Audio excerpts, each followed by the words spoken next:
Hey everyone, it is Dani and welcome to this update video this evening. I hope you guys are doing really wonderful, and so we will be taking a look at the latest in terms of 95L, and just to briefly talk about what the latest from the NHC is. Another disturbance has been highlighted for possible development, and so we will be taking a look at that as well in this brief update. And so before I go into details, please do subscribe if you haven't yet done so and tap the bell so that you never miss an important update.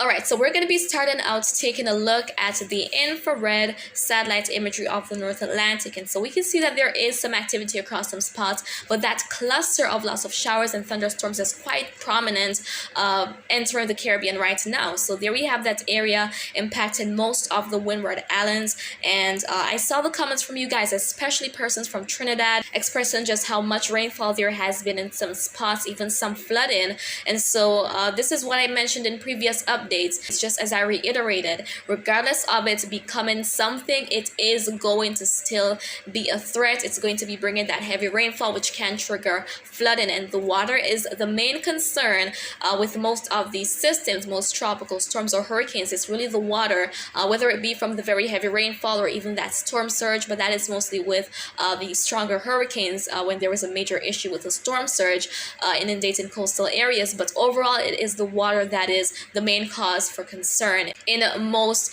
of these events. So here we can see where this disturbance is making its way in and bringing with it a lot of heavy rainfall across some areas. And as we take a look at other spots going to the Bahamas, there is some isolated thunderstorm activity, similar to for parts of Cuba, Jamaica, Hispaniola, Puerto Rico, even going down to some spots in Central America.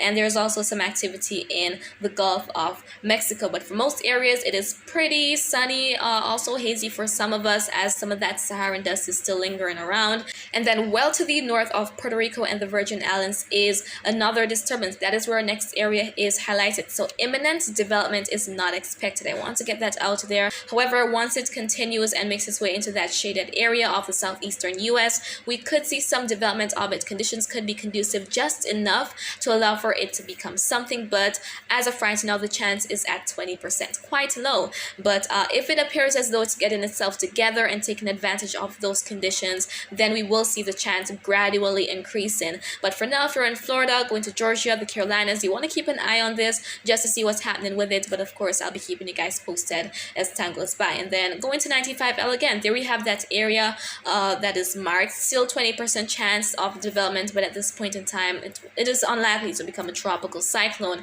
But we saw all that activity in association with it. So as I said, regardless of it being a tropical cyclone, it is still going to bring those impacts, especially as we head into tomorrow. So a lot of that heavy rainfall is going to be triggering more flooding across some other areas, and there are also going to be those gusty winds as well. So areas such as Barbados, Grenada, St. Vincent, the Grenadines, up into St. Lucia, Martinique, all those areas likely to experience a lot of that heavy rainfall. And then other areas such as Dominica going up into Guadeloupe and heading further up north into the rest of the Leeward Islands, not expected to receive as much rainfall, but because this is a disorganized system we're talking about here, there might be times when there is some very heavy rainfall across the different areas, but overall not as much rainfall expected compared to the Windward Islands.